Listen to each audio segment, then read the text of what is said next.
उन्मूलन है ना। अब अपना ये पढ़ेंगे हम निर्धनता। कल हमने पढ़ा था कारण क्या थे। अब निर्धनता को हम किस तरह से दूर कर सकते हैं। निर्धनता निरोधी उपाय। निर्धनता उन्मूलन भारत की विकास रणनीति का एक प्रमुख उद्देश्य रहा है।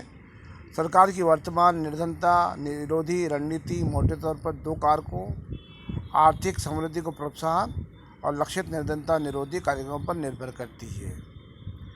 जैसे हमने देखा था कि निर्धनता जो हो रही है वो हमारे यहाँ पे साक्षरता की जो रेट है वो बहुत कम है, शिक्षा के क्षेत्र में बहुत कम है। और कई गरीब जो श्रमिक होते हैं, मकान निर्माण करने वाले श्रमिक होते हैं, खेतों में काम करने वाले श्रमिक होते हैं, उनकी वजह से भी होती है। अब यहाँ पे जो हम देखें, कई चीज़ हमने बताई थी, कल भी हमने बात की थी कि 1980 के दशक के आरंभ तक प्रारंभ हुई जो भी 30 साल के अंदर हमारे यहाँ पे जो भी इनकम थी प्रति व्यक्ति, उसमें ना बहुत अधिक कमी नहीं आई है। उतनी कम मतलब कोई सोचेगा भाई कभी दूर हो गई, ऐसा कुछ नहीं दिखाई देता है। प्रधानमंत्री रोजगार योजना एक अन्य योजना जो कल हमने बताया था 1993 में आरम्भ की गई। अब बात करती है थोड़ी सी हम आज के हट के देखें कि हमारे सामने जो कार्यक्रम हैं, इन कार्यक्रमों में मिले जुले परिणाम हुए हैं। इनके कम प्रभावी होने का एक मुख्य कारण उचित कार्यान्वयन और सही लक्ष्य निर्धारित करने की कमी है। इसके अतिरिक्त कुछ योजनाएं परस्पर व्यापी भी हैं। अच्छी नीयत के बावजूद इन योजनाओं के लाभ उनके पात्र निर्धनों को पूरी तरह से नहीं मिल पाए हैं। इसलिए हाल के वर्षों में निर्धनता उन्मूलन कार्यक्रम में उचित पर्यवेक्षण पर अधिक बल दिया गया है। अब हमारे सामने भावी चुनौती क्या है। भारत में निर्धनता में निश्चित रूप से गिरावट आई है, लेकिन प्रगति के बावजूद निर्धनता उन्मूलन भारत की एक सबसे बाध्यकारी चुनौती है। ग्रामीण और शहरी क्षेत्रों और विभिन्न राज्यों में निर्धनता में व्यापक असमानता है। कुछ सामाजिक और आर्थिक समूह निर्धनता के प्रति अधिक असुरक्षित हैं।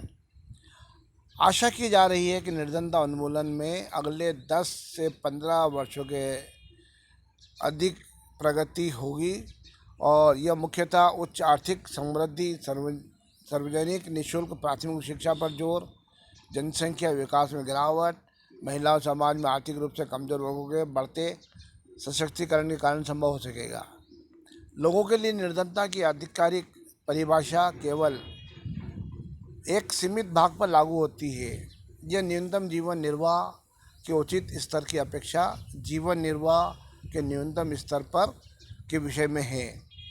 अनेक बुद्धिजीवियों ने इसका समर्थन किया है कि निर्धनता की अवधारणा का विस्तार मानव निर्धनता तक कर देना चाहिए। हो सकता है कि बड़ी संख्या में लोग अपना भोजन जुटाने में समर्थ हैं और बहुत से लोग इसको भोजन जुटाने में समर्थ हो जाएंगे, ऐसा भी हम मान सकते हैं। लेकिन क्या उनके पास शिक्षा है, या घर है, या स्वास्थ्य सेवा की सुविधा है, या रोजगार की सुरक्षा है, या आत्मविश्वास है? क्या वे जाति और लिंग आधारित भेदभाव से मुक्त हैं? क्या बाल श्रम की प्रथा अब भी प्रचलित है? विश्वव्यापी अनुभव बताते हैं कि विकास के साथ निर्धनता की परिभाषा भी बदलती है। निर्धनता उन्मूलन हमेशा एक गतिशील लक्ष्य है। लोगों को केवल आय के संदर्भ में न्यूनतम आवश्यक आय उपलब्ध करा सकेंगे। सभी को स्वास्थ्य सेवा, शिक्षा और रोजगार सुरक्षा उपलब्ध कराना, लैंगिक समता तथा निर्धनों का सम्मान जैसी बड़ी चुनौतियां हमारे लक्ष्य होंगे।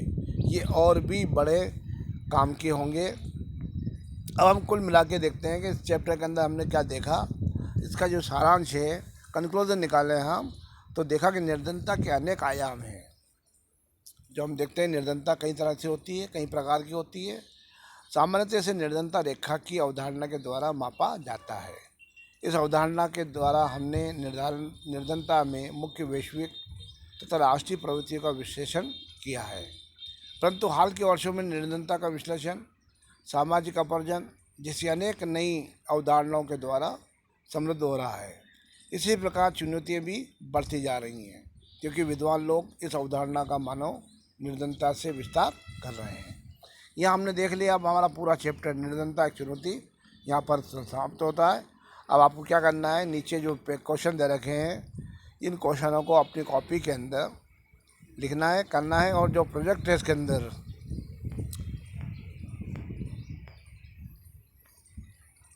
जो भी इसके अंदर बीच बीच में जो क्वेश्चन है वो भी करना है आपको, और जो प्रोजेक्ट के अंदर दे रखे हैं वो भी करना है।